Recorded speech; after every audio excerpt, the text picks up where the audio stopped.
Hello, everybody. Welcome to the stream. Let me just pause the music here.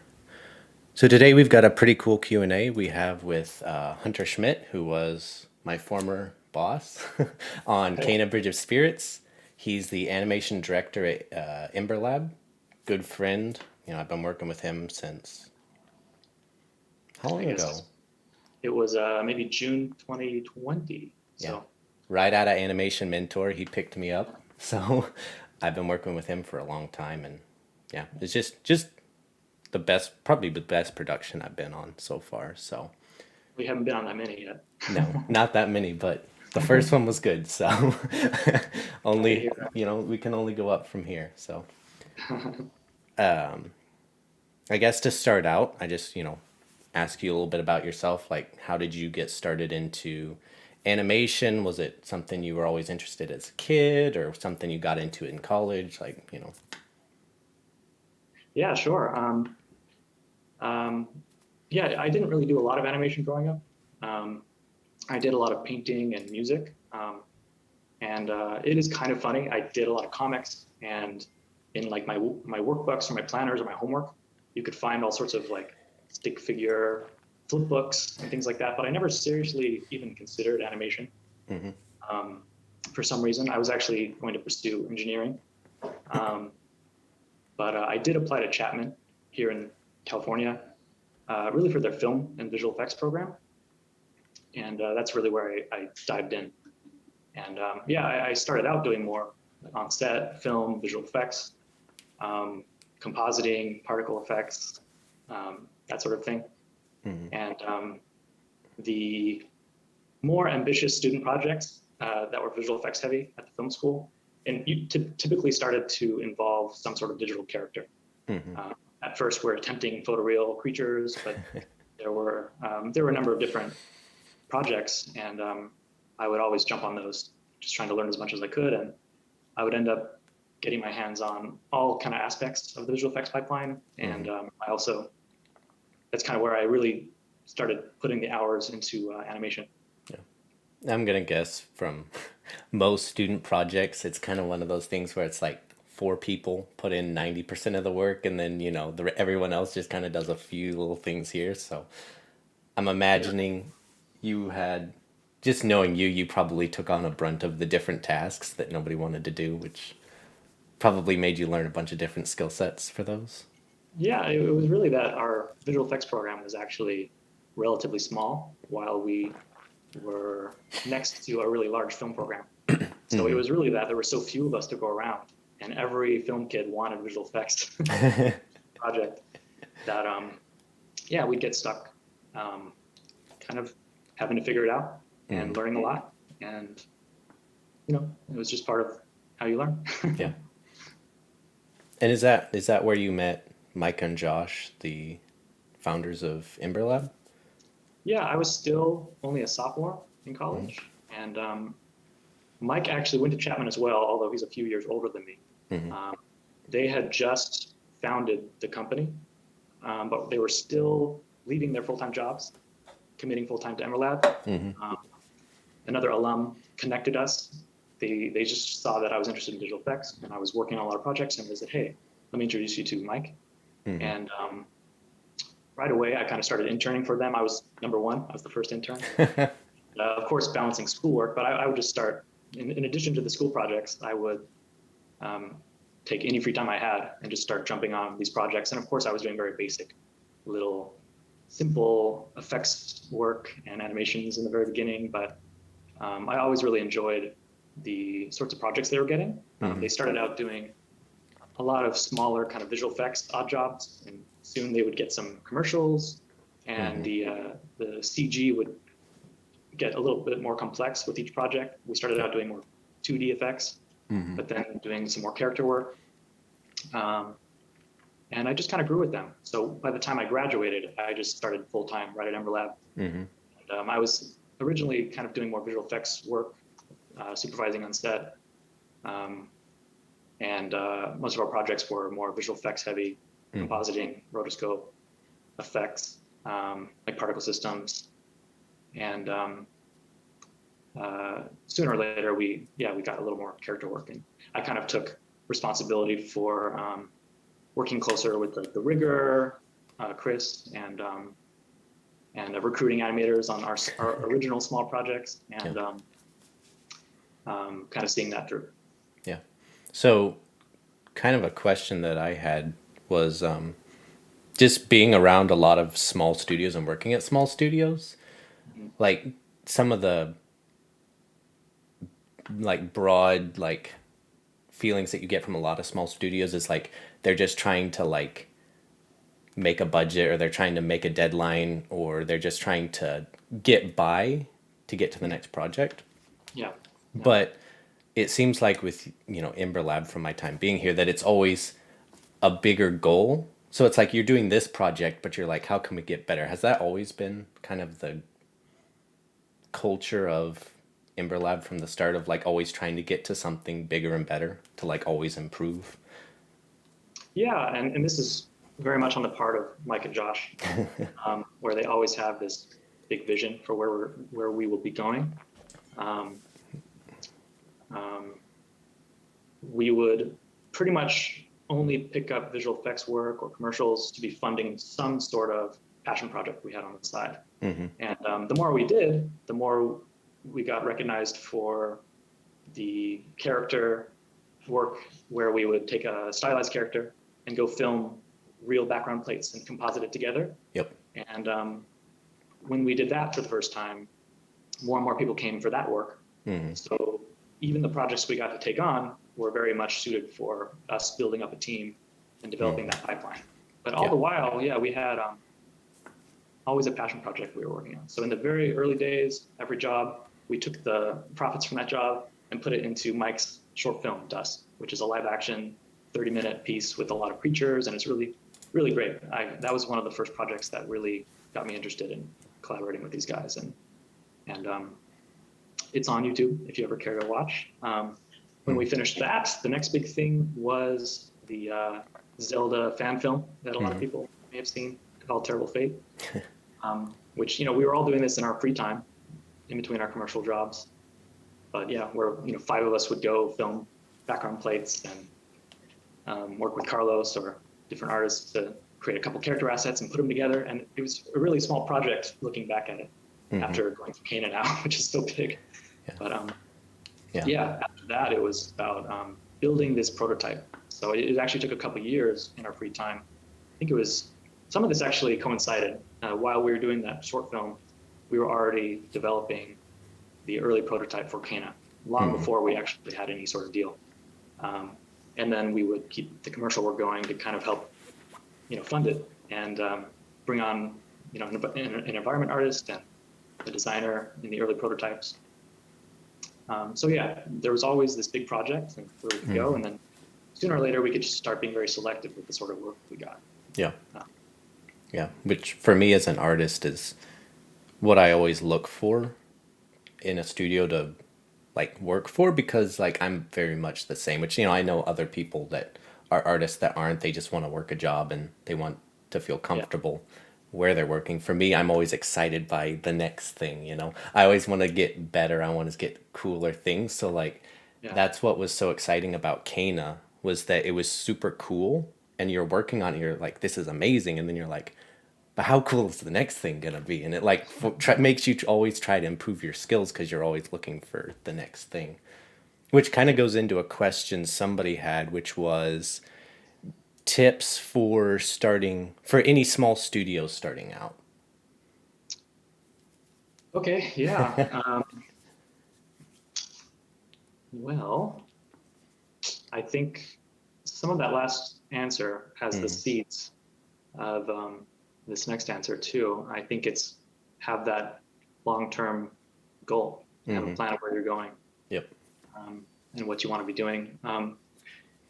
Read a lot, learn about what other people have done, and be very, very, very selective about where you choose to spend your time, because there's a lot of different really exciting new technologies or different directions you might be tempted to go, and any of them might be viable, but you can't just you can spend a lot of time learning everything that's out there. So you want to make sure that everything's in line with some common goal. Hmm. And knowing what your strengths are and what will make you stand out. So Yeah, yeah, definitely. I think another one just from this side of things is, relationships is huge. yeah, Because, absolutely. as somebody who's also, building the rig, as a small studio, you can't exactly compete with all the benefits and perks and stuff that the big studios give you. But if you're nice and you work very closely with an artist and you almost become friends with them, they're Hmm. always going to want to come back and do more stuff with you, you know? But Yeah, that's something that a big studio can't offer because it's, you got HR, you've got all these hundreds and hundreds of employees. It's a very big, massive project, but for a small studio, you can very much tap into the smallness of one-on-one working with artists. You enjoy these people almost becoming friends, and then they always come back to do more work. And I think hmm, that's super important, is making sure, it's a very collaborative environment, which, yeah, that's a great point. And I could add on to that by emphasizing, I think for any production or any team, but especially a small project, you might be under the under pressure to deliver yeah, a lot of shots. And of course, we had to crank shots out real fast, especially in our early work. But yeah, um, keeping your focus on the people and the processes and the tools hmm, um, is going to help guide you always and ultimately lead you to being able to deliver hmm, um, in the long run. yeah. Which kind of brings to another question along the lines of starting out. I know early on you guys were very much into Maya and Arnold because it was all VFX stuff. How did you transfer that pipeline into Unreal for a game? Because I know how difficult switching a pipeline is.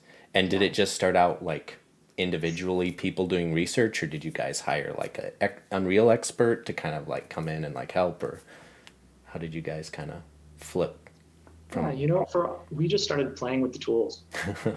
Yeah. Yeah, and nowadays there's so much incredible resources, often for free on the Yeah. internet. Um, for the cinematics tools, we just started playing around really, Hmm. uh, and we would go online and for a particular problem we were having, and we would realize everyone else is having the same problem too. So Yeah. we were very much on that kind of bleeding edge where we were keeping track of every update of Unreal coming out. Yep. How good they added that feature. Yeah. And Epic is really incredible in terms of building their community. Hmm. Um, for the cinematics, absolutely. We kind of were just trying things out, and and that was it. Yeah. Yeah. How long did it take before, you guys felt comfortable? Because I know even till the end there were changes being made on the cinematic side of like the way things were happening, but how Yeah. long did it take before you felt comfortable? Like, okay, this we can do this workflow and we'll be able to get to the finish line on Kana. Yeah, I mean, there was a big learning curve for Hmm. sure. I think just tackling the cinematics pipeline Hmm. might not be so daunting, but when you think about how we're also building the game, Hmm. there's a lot more. There are more layers of complication Yep. that touch cutscenes, but also the animators are working on the game itself too.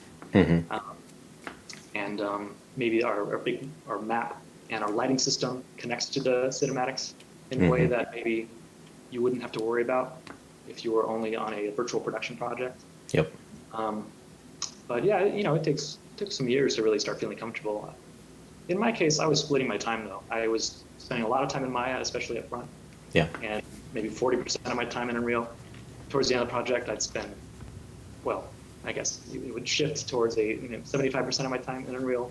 And of course, in the end, it's 100%, where I'm just trying to fix up the lighting and render it and fix bugs. Hmm. But yeah, it took some time for Yeah. sure. And then that kind of goes to the next one, which is tips for story process on starting and funding your first big project, short film, or a game. Which I kind of think emphasizing on the story aspect, because I think that's where Kana stood out, because most games Which I know that you guys did as well, focus on the gameplay because that's kind of the point of a game, but Yeah. most games just don't interest me story wise. Like I think about the cool like game aspects, but the stories aren't like totally fleshed out. But like as it comes to like playing through Kana myself, it's one of the only games and even like content in general of like movies where like I felt for the characters and I was very, very invested, which maybe it's because I worked on it probably, but I was very, very invested in the characters as they went through that journey. And I think that was so important of how did y'all split y'all's time between the game aspect of making things were playable, but also making sure the characters were fleshed out that you felt invested as you went through the entire journey. Sure. Yeah. Well, I mean, I think the key is that everyone on the team, um, it's just stylistically, we are big film fans. Um, our designers they all graduated from a digital arts and animation program. Um, one of our engineers even has an animation degree. Technically, he's in digital arts. Um, and so we're all passionate storytellers, Mm-hmm. which helps. And and yeah, that's just knowing what your pillars are. Mm-hmm. Any big production, you want to know. Even the game design is in service of some key pillars, and those were things like exploration, but also our story and our character designs, characters. Mm-hmm. So who kind of, I guess, started the idea of Kana? Like, did somebody just walk in and was like, "Hey, I have an idea of a spirit guide with a staff." Like, how did that idea kind of start to flow? Yeah, I think this is pretty fun because it was a very organic process Mm-hmm. over the course of the project. Uh, I guess Mike, Josh, and I are kind of the core creative team, Mm-hmm. where we kind of are the ones mostly meeting on the story over the course of the project. But we originally just started out way back, even before we knew it would be a game. We knew we wanted to tackle or start a new passion project. It might have been a small animated project. It wasn't too long before we thought about the really cool opportunity of telling a story in a game. Mm-hmm. But we started out with just really a theme and some early concept designs for a couple characters actually, and they were actually much younger, but you can kind of see a bit of Kana in it. Mm-hmm. And we really just, before having a really full story fleshed out, we kept that theme and we started working with Vic, our concept artist who's worked on a lot of projects. And Mm-hmm. we just started designing more characters that we could imagine a story around, and we Mm-hmm. started connecting the dots over time.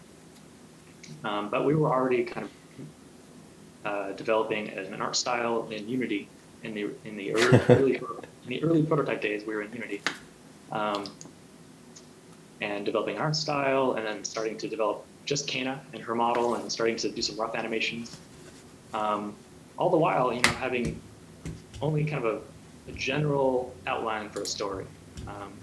And of course, we're such a small team that we're all wearing a lot of different hats and we're spread fairly thin. So we would be focused on like maybe some level layout or some other aspects of the game, or just making her character controller work for a while, whereas or without even doing a lot of story development, and then we'd come back to it. So it was this very organic process where different parts of the project would move forward and then inspire other departments.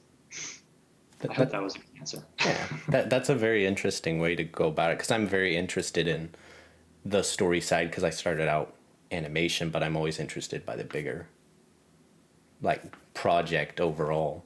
Yeah.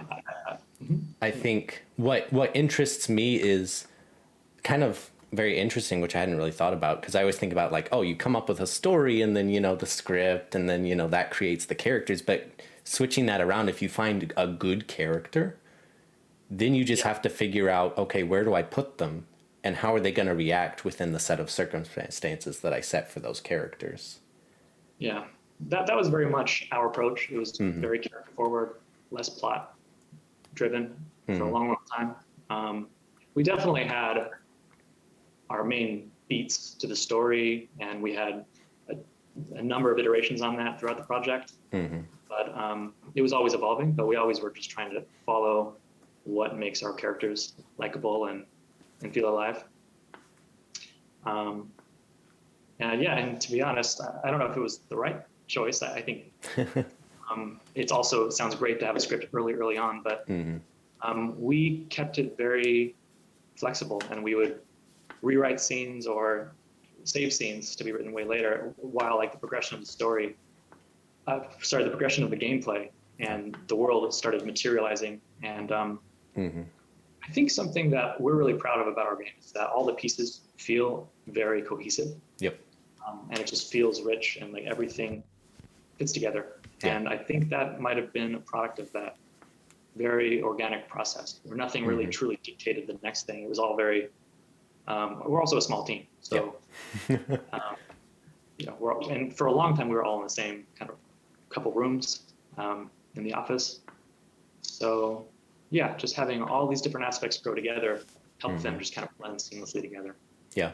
And I think that's something that's super important, which I think probably a lot of people don't know from watching the game, which I think is a testament to like how well everything came together. But, the cinematics weren't always like 100% fleshed out when like we would start working on them, especially some of the ones later on. Yeah. And I think, that same kind of organic flow that you're talking about is what made those cutscenes so successful, because we only had a limited amount of time and a limited amount of resources on those cutscenes. So you kind of would like, you'd throw a sequence over to me and I'd animate them to a certain point, and then you'd throw it into Unreal and you'd look at like, okay, how good is my animation? Because, because I'm throwing things out. Some things would look really, really good. Some things weren't. And you were able to then take my animation and find camera angles to make that animation look the best that it could. Yeah. And then you'd throw that back to me. So I was only polishing the parts you were going to show. And so it was both a very efficient kind of a style and a very, organic, not, storyboard out these, do these things, and then we ship it. And I think for a small team, it worked out very well. Being able to kind of like over time just kind of make the entirety just better and better and better, because then you're saving time, I think. Yeah, honestly, it might sound chaotic because yeah, almost every scene was approached a little bit differently too. Yeah. But yeah, it was kind of a fun challenge to have to be really flexible and do things differently. There were plenty of times where we had some rough storyboards. We had an artist who would do a wonderful job fleshing out the story beats. Yep. But then we wouldn't allow her the time to really clean them up and iterate. We would get through like one round of notes, and then we pull her off, and she'd be doing level scripting. So she just didn't have the chance to like. That's how spread thin we were. Yeah. So sometimes we'd have some boards, and then we'd take that, and they were translated into 3D. But plenty of times there was nothing to go off of, no board. Maybe we had a rough script. Sometimes there was no script at all, but we just thought we needed the story beat. Yeah. I would throw something together just in layout. I would jump straight to layout, and then we would go back and write on top of it sometimes. Very fluid. So some of those early scenes, yeah, we had a bit of a storyboard. We would do a traditional layout pipeline. It was all animated in Maya, and we just bring it one-to-one right into Unreal. Yeah, that bow ability scene that you worked on was a perfect example. There were a lot of these though, where we would we just picked a few lines. We said, hey, I know for a fact we want to see these 3 lines on screen. Animate those. Put it in, and I would actually find like maybe the main camera angle didn't look so good.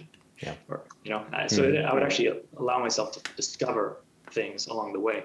And I could repurpose animations, feature the environment in ways that I just wouldn't have discovered in Maya. Yeah. And so, yeah, it was very organic. Yeah. It was fun. And it was very nice as an animator because like there were times where like there was a motion that I was like, this just Oh doesn't yeah, look great. Like there I was just like I needed more time on it, but I was like, I need to move on to this next shot. And so then yeah, I'd send it to you and I'm like, man, I hope Hunter finds a good angle for this one. And yeah, then like you zoomed in close to the hands because I was like really happy with like how the hands were. And yeah, like you zoomed in close on the hands, and I was like, oh, it's perfect. Like just yeah, finding the things that work and like you said, find the things that you do well and focus on those, yeah. and it Well, makes the that's entire kind of, product. yeah, that's exactly it. I think that process, as chaotic as it was, we are small enough where we can still kind of control it and keep an eye on it. Yep. But I could see that, oh, you know what? That part of the animation didn't turn out so well. Hmm. Or this one turned out surprisingly well. Like, wow, we got really lucky with the hands there. It Yeah. inspires something, and I can lean into what's already working. Hmm. You don't have to keep working on something that's not quite there yet. Yeah. Yeah, it's a very like you just kind of keep going you kind of go with the grain a little bit, Yeah. go with the flow, and it keeps inspiring things. It actually keeps the process pretty fresh. Yeah. And there were plenty of times where I would just repurpose an animation, maybe from another scene entirely, Hmm. just put them far away and just rely on a camera movement to fill gaps. There's just a lot of things. Yeah. We were really trying to pull off a lot for a small team. Yeah. Going with the flow and trying to be as flexible and kind of thinking on your feet Yeah. as possible. That was really the only way we could do it. Yeah. And it's like, again, with like doing the wide shots, like the environment artists that worked on the game were so talented. Like I think it paid off that there were times that we would go and like feature the environment because it Oh looked yeah, so nice. And so being able yeah, to show that off during the cutscenes, really, really nicely rendered, was a really, really nice part of the yeah. game. So, I would just try to find what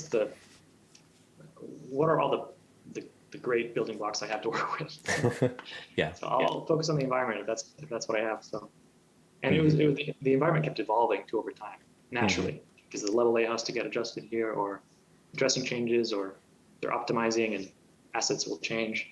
So we would kind of be forced to revisit scenes, but it was also a chance to keep um, getting inspired. Hmm. Maybe this completely different angle that the animator never knew about. Hmm. It's now like just so inspiring. It would be a mistake not to feature this angle. Hmm. Um, and that would happen all the time. So it would also keep things fresh. Yeah.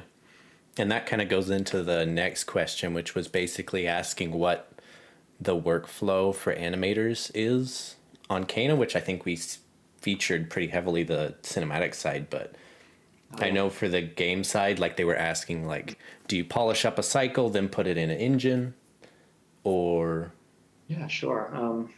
yeah, I mean, yeah, I think most game animators will learn this lesson and will tell you that it's all about getting something into the game yep, as soon as possible, yep, not fussing about the polish until later. mm-hmm, Um, Not fussing too much about how clean the scene is because you're going to be adding layers and baking it down, yep, and you're going to be revisiting an animation like dozens of times, yep, at least on a 4-year project. Um, but yeah, we would just build out our cycles or key animation or game animations. And in game animation, you really want to kind of focus on just 2 or 3 key poses that mm-hmm, register. And we would do a rough spline really quickly, but it's really just enough to get the rhythm and the main read mm-hmm, and clarity of something. And then you get it into the engine. Maybe on most projects, you're working with an engineer yep, or designer. And there's a lot of back and forth and collaboration between those two. yep. And I know for like from experience, whenever I was working on the game side of like the bow where he like pulls it back and shoots the flower and it like pulls Yeah. closer. Like, I had to, like you said, I had to start out rough and I basically just got something that worked energy wise because like energy is like the most important because if the energy doesn't read, it's not going to look good in the game. So Yeah, you the get game feedback is all energy. yeah. So I kind of got the energy in, then I sent it to the game technician and he put it in the game, did some, dark magic, got it working nicely, and then he sent me some screen grabs of like this is how Yeah. it plays through, and then from there once it was set up, then I was able to go in myself and like animate, polish up a little bit, put it in the game, play it around a little bit, see how it feels, take it back, and then you're just like switching back and forth a ton because you're just trying to like make it look as good as possible. And a lot of times you're splicing it up, right? Because you're like, there's, you start out with one animation, and then depending on what happens in the game, it can branch off into like 3 or 4 other ones. Yeah. And so you have to, it's kind of, you know, mind boggling, you know, from an animator's perspective, because you're having to realize like, okay, where does this animation stop? How do I go into this one and this one and this one? And, you know, it's very complex, but, you know, the only way to really get it looking nice is to put it in the game and play through it and see where the pops and clicks are. Yeah, it is a very different way of thinking. Having come from, you know, more film or cinematic style of animation. Yeah. But you can definitely get the hang of it. But Yeah. yeah, you're often animating without a camera, or actually you're trying to animate from the game camera. So in Maya, like we'll be animating Kana, of course, from like a high back angle, but you want to check all angles and get it in and test it. Yeah, and then you know some of those Kana animations were originally prototyped back in 2016, but I would continually return to them and just keep learning more as an animator and getting better. And some of Kana animations were done over and over and over again over the course of the project. Yep. Yeah, and I, you know, it was kind of fun to see like the names of like who had touched these animations over time, just like tweaking and polishing. And yeah, I think my personal favorites that I polished up a little bit were the swim animations, just because that was like one of my first things on the game, right when I got brought on. And you know, I was a swimmer, so I had swimmer experience, and so just getting in there and like playing around with that, it was like kind of dipping my toes, pun intended, to a game animation for the first time, and that was a lot of fun. But yeah, those turned out really great. yeah, that was super fun. But I guess another quick technical question, which I think we probably went over, but did we use the sequencer for cinematics, or did we pre-render in Maya? Which we used the sequencer.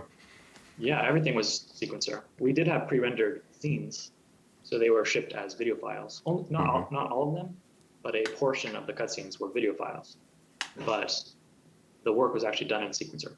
And then that kind of goes into, somebody said, I saw a lot of detail in Kana's props, outfits. Is it rigged with bones, or did we find another method to animate it without bones? Yeah, she is all bones and morph targets. So yeah, in our game rigs, and we use the same game rig for our cinematics as well. Some productions might do some fancier rigging, and they'll have to bring in a face mesh as a cache. But no, we found a nice solution that was just blend shape based, mostly for the face, with some joints, and joint base for the body. We had a couple corrective blend shapes for the knees.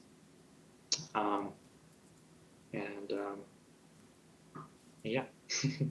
How long did it take, the rigging process? Because was Chris familiar with rigging for games before he got brought into Kana, or was that kind of his first time getting into like game rigs?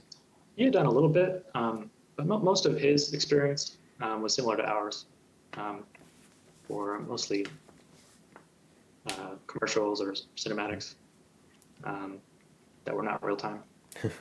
But he had some experience, and we did kind of learn a lot together over the course of the project. We originally tried something that was all joint based, but that was years ago, back in Unity,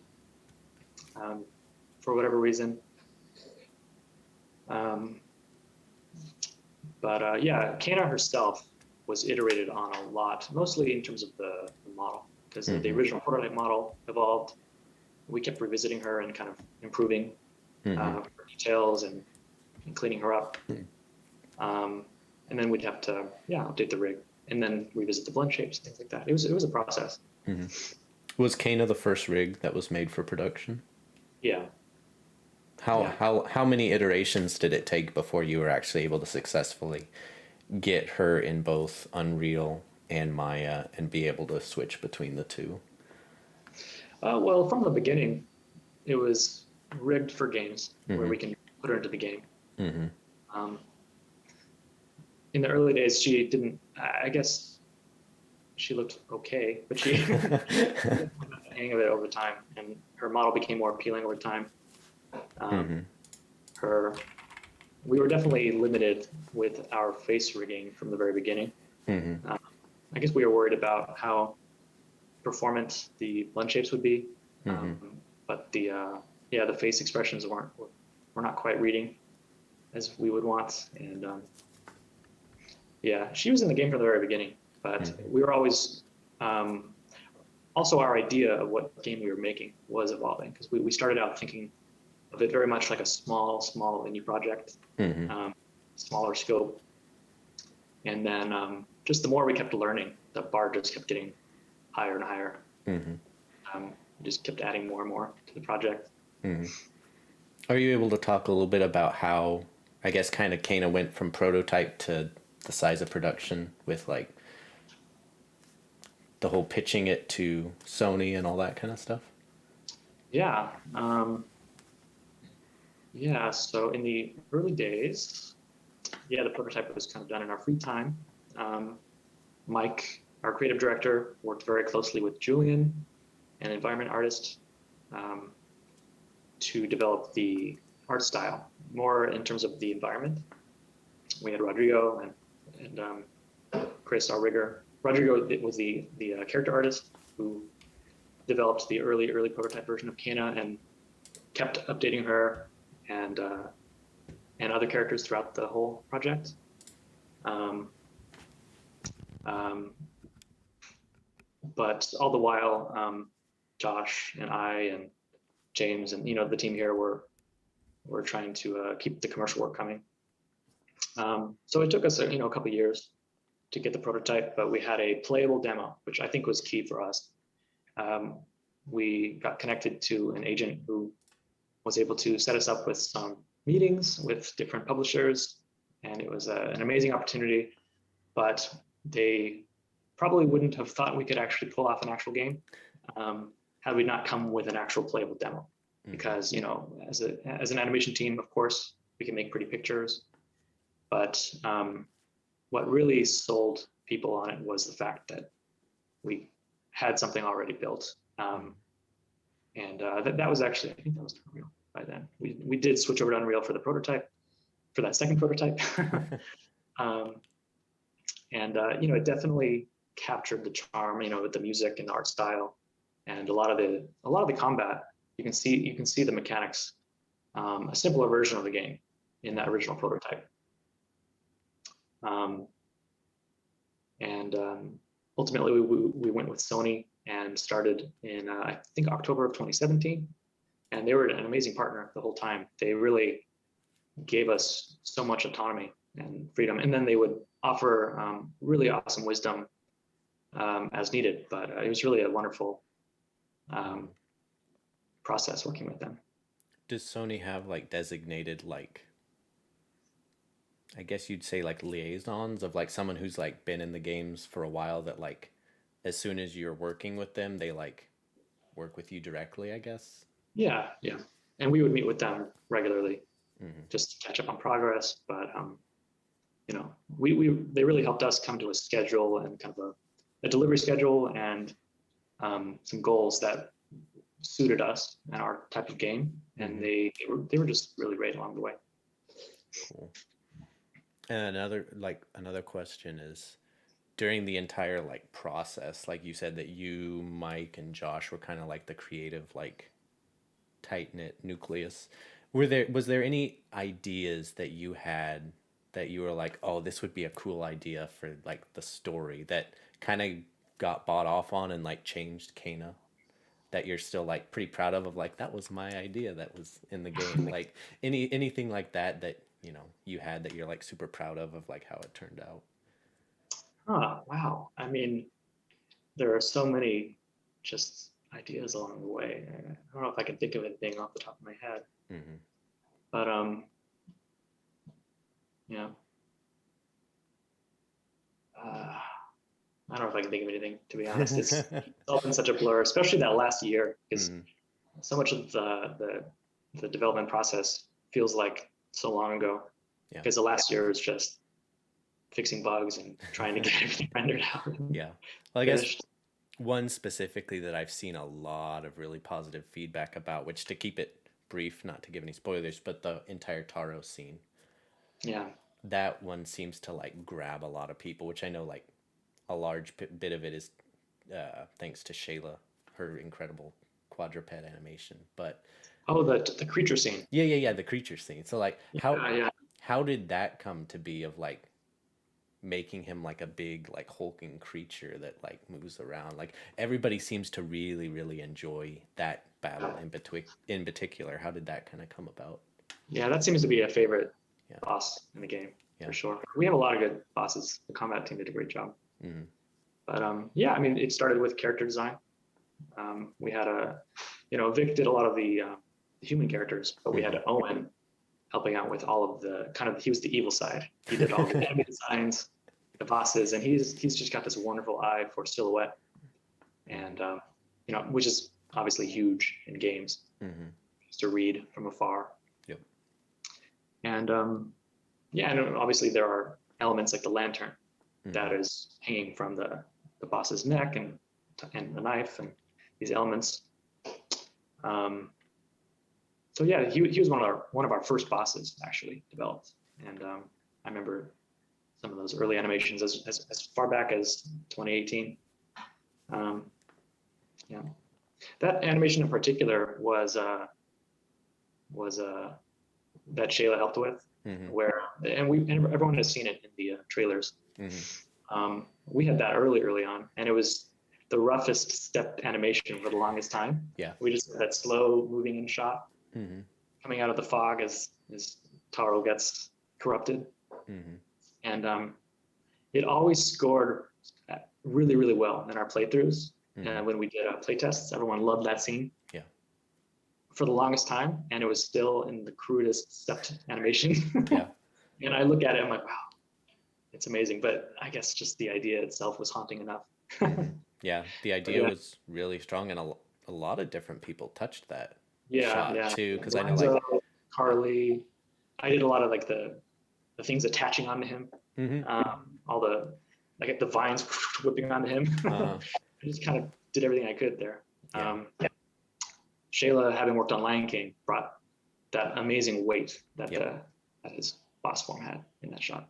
Yeah. And then she actually just said, "Hey, I got the camera." So she animated all the camera shake. Yeah. That was really good.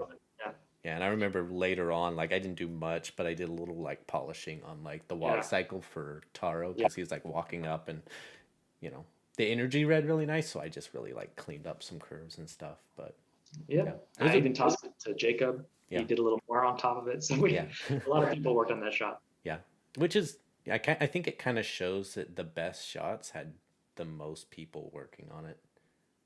Yeah, I think that that is somewhat true. I always found that each animator has some different strength, something else to offer, and I'd love to let them do that. And then if someone else is great at this other layer of animation, Hmm. I would love to pass it along and just let everyone's work shine. Yeah, Really, which I it's think very collaborative. yeah, Yeah, which I think it kind of goes two ways of like you know probably for some animators who want to just do the whole thing themselves, it probably doesn't work out super well. But yeah, for a smaller, more rushed like production, like I know as myself an artist, there's things I can do really well, really fast. And there's other things that I could do, but it would take me a really long time and would probably take a lot of notes, iterations. Like, for yeah, example, creature stuff. I'm not that good at. I don't have that much experience with it. So like I could do it, but it would probably take a really long time. yeah. Shayla was like, she's, you worked at Lion King, like she probably, knows quadrupeds. She probably dreams about quadrupeds, animating because she's done it so much. So it's like everybody has different strengths. And, for me, mine is kind of like subtle because I just did subtle after subtle after subtle on Kane of like acting, moving, getting the body real fleshy, lip sync. Like I kind of had that down to a science. So being able to find what each person is good at and kind of have them do it maybe doesn't get them one shot themselves, but it gets the best overall product. Yeah. I think ultimately everyone had plenty of shots they got to work on themselves. But then there were those that, yeah, I mean, it was kind of like if it's not quite there yet, or if it's still needing something else, we gotta. I mean, it was always about the finished product. Yep.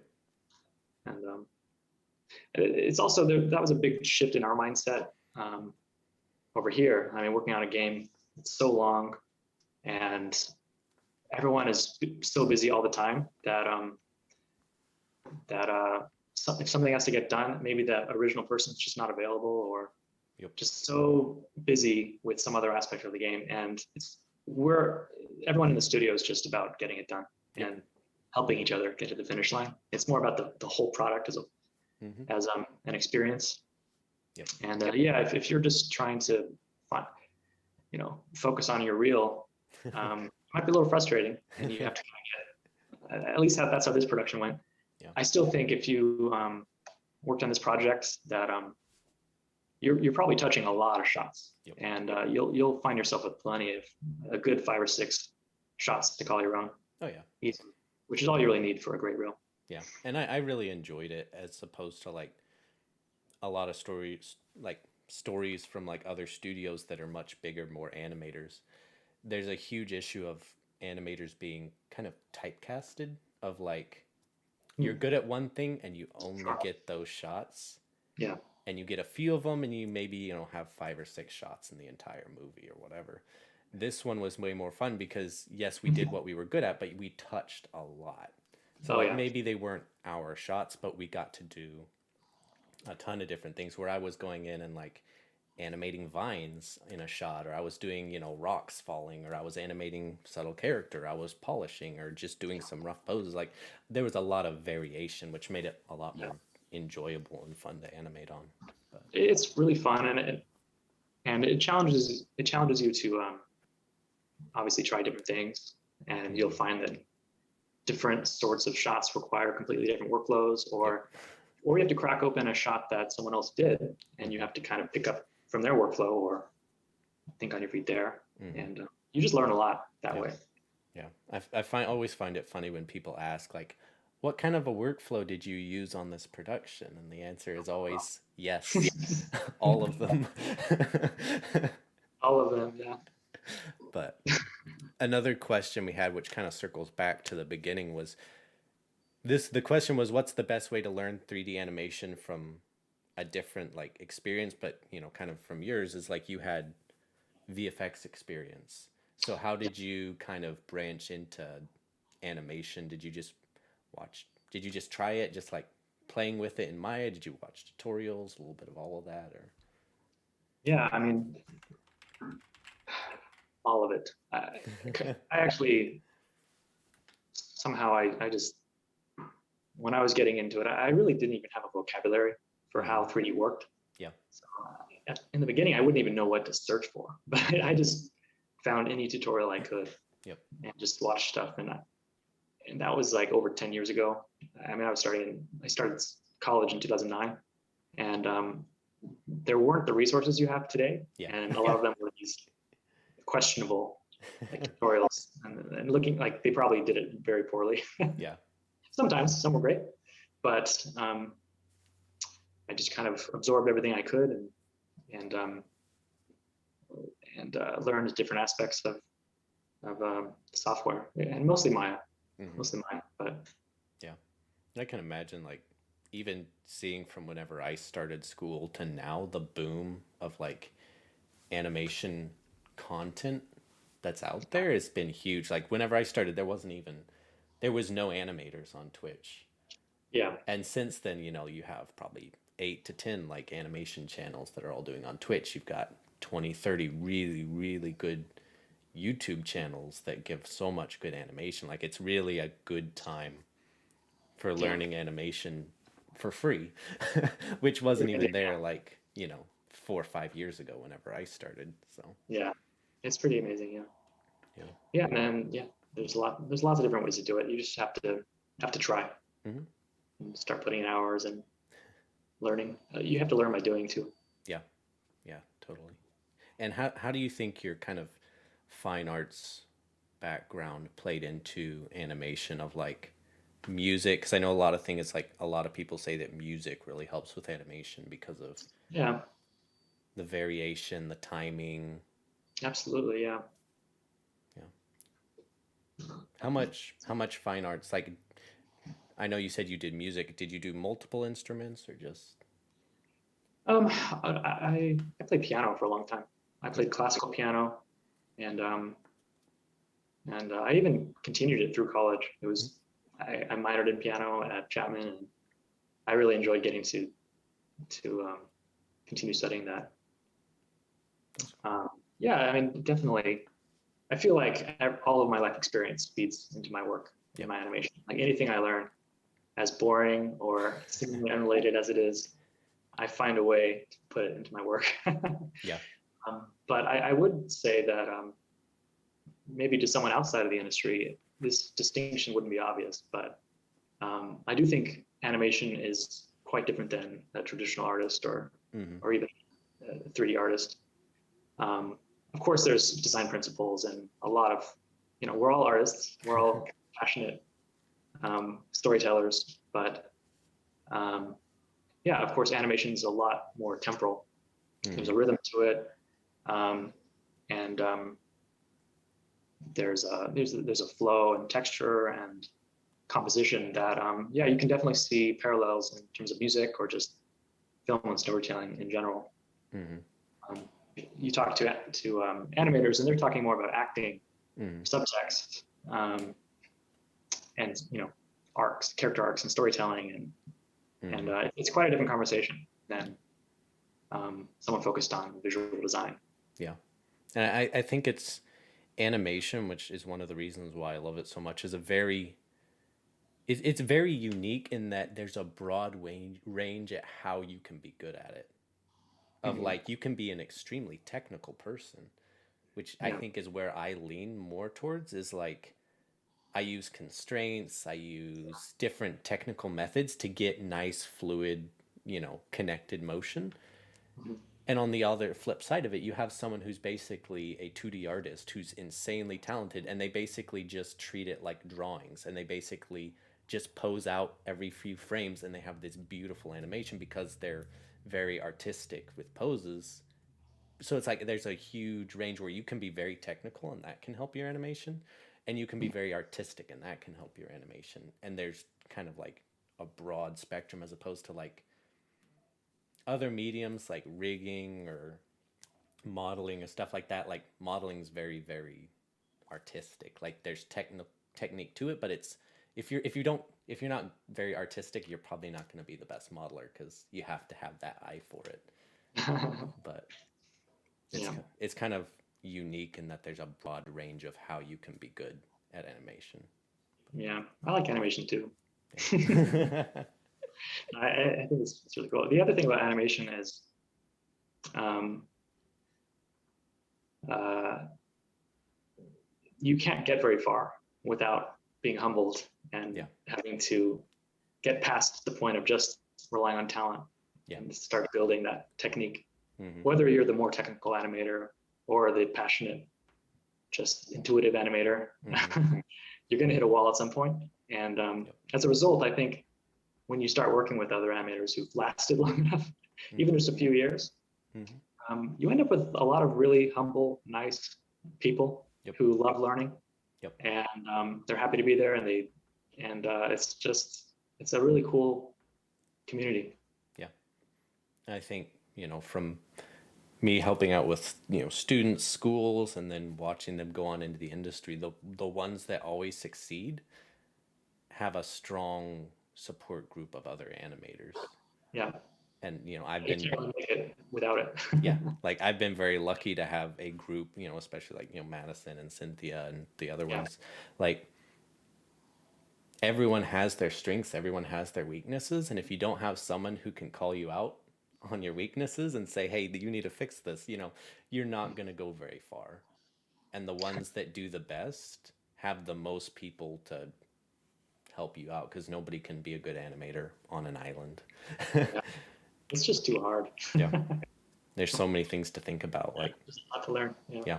I mean, there's times even like last night I was animating on a shot and I was like, Madison, I'm blind. I can't see like couldn't see my shot of like what it I needed to do next. So she, Yeah. fresh pair of eyes was like, okay, work on this, and this. And it's like Yeah.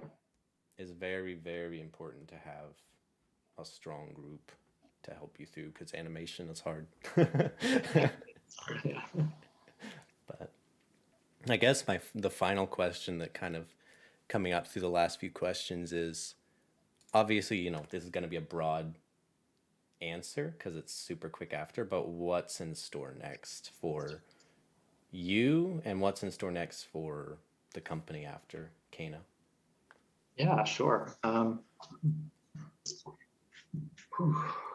Yeah, many, many things. But we're still figuring that out. Hmm. We're all very much excited to move forward. The game just came out a little over a month ago. Yep. It was pretty, it was a cool experience seeing everyone on Twitch playing Yeah. and the story resonating with people. Um, and there's a lot to learn too from being able to watch in real time people playing. Yep. And so yeah, we're all very excited to take all the learnings we had from the first game. It's our first one, so of course Hmm. there were so many things we wish we did better, or if we could do this all over again, this could go so much more smoothly. Yep. So we're very excited to approach another game, um, and we're still deciding what that is. We might think about a Kana sequel, or we might do something completely new, but I think we're pretty decided on doing another game. It'll be another story focused, character based game, stylized animation. Um, we just love building that world. Um, yeah, and for me personally,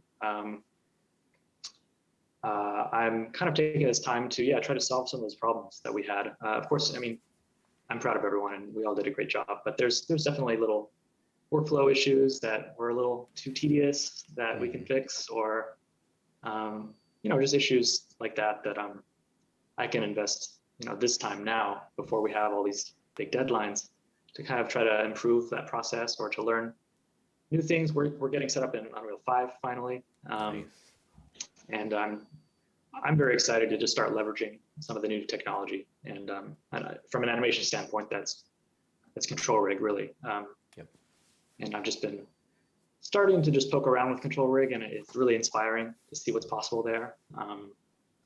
And you can kind of adopt it um, entirely, or I'm seeing examples where you can augment your my animation with control rig, or you Hmm. can go as far as to convert entirely to an Unreal pipeline and animate entirely in Unreal. And I'm seeing where the right place is. I mean, of course, we'll be working. I intend to work with traditional my animators Hmm. a long time, but for I'm just starting to play around with what we can gain Hmm. and what can kind of augment our games using control rig. And of course, the new features like Nanite, Lumen are very exciting. Hmm. And we're actually trying to, just as an experiment, take one of our scenes and environments from Kana and put it into Unreal 5. And Nice. I'll also be kind of revisiting our character asset, kind of updating our rig a little bit. Hmm. Yeah, it's a little bit of just kind of like trying to Yeah. get a pass on our tools and processes. Hmm. That's kind of what I'm looking at. What are nanite and lumen like for anyone who doesn't know? Like, what are those mainly gonna be used for like upping the quality? Because I know like a lot of people talk about how amazing they are, but I haven't had been able to like do a ton of research of like what they're gonna be used for specifically. Yeah, yeah. So we're talking Unreal 5, Mm. um, which of course, more and more games are being built in Unreal 5, and Hmm. we're also seeing a lot more virtual production um, happening, and just maybe film work, visual Hmm. effects work happening in Unreal. And Nanite is this really incredible technology that lets you bring in high res meshes Hmm. into real time. Whereas before we would have had to be really careful about optimizing these assets, and Hmm. you have to keep the poly count low and then make up for it as best you can with maybe tileable textures Hmm. and just try to get detail where you can. Nanite lets you just toss around polys like nobody's business. So it's almost like a USD for Mhm. Maya, something like. Okay, that makes sense. There are limitations still. Yeah. You're limited to static meshes, Mm-hmm. so you're not really able to do deforming scalable meshes like characters yet. Mm-hmm. Um, you can't do world displacement on them.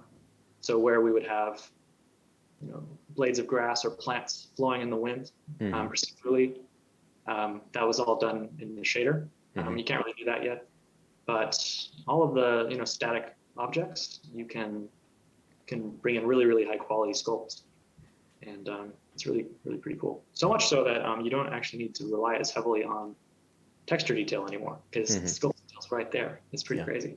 So that'll probably up the quality of like environment work a lot, going Yeah, from 4 to 5 just for like, you're talking about taking a Kana asset and putting it in there. That'll probably increase the environment quality a lot. yeah. I mean, you'll start seeing everything have a bunch of rocks in it. Because Megascans is loaded with these awesome rock Yeah. scans, and those are static. They won't be Mm-hmm. deforming. Yeah. So every game is going to take place on a rock planet. Yeah. Yep. Um, Lumen is their new lighting solution that has global illumination and color bleeding and things like that. Um, Very exciting. That's still not quite performing as well as Mm-hmm. you'd hope for in terms of a real-time game, Mm-hmm. but we'll see if it, they'll keep developing it Mm-hmm. next few years as we're in production. But it's certainly really exciting for cutscenes or for virtual production Mm-hmm. because of course in our game we were having to, it's a real-time lighting. We have to fake a lot of GI and highlights and details like that make it look as close to a render as we can get it. Yeah. Yeah. Yeah. That's gonna be super cool. And then for control rig, it's Mhm. probably early on, but how do you see that helping the production? Yeah. Um, it's the cool thing about control rig and and just the power you unlock when you get into blueprints in Unreal is that Mm-hmm. you can kind of build.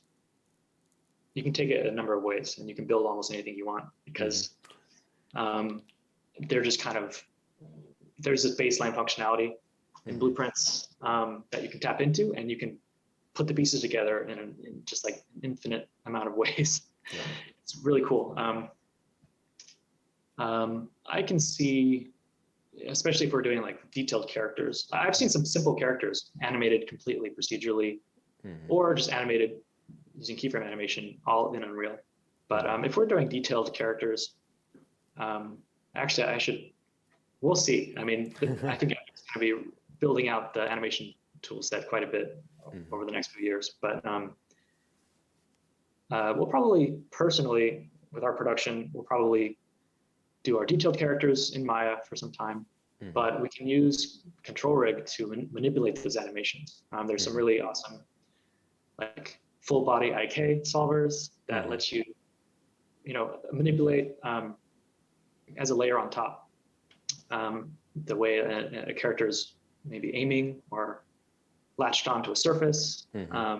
You can run physics um, and do some really cool manipulations on top of animation. We saw this really great demo of walk cycles being repurposed to characters of different scales, and Huh. it will manipulate the animation, basically retarget the animation, and you can add rigging that's all dynamic that can cover any additional features on that character. Like let's say they have some uh, extra accessory that needs additional rigging. Mm-hmm. It can all be done in Unreal, so you don't have to like load in animations for that.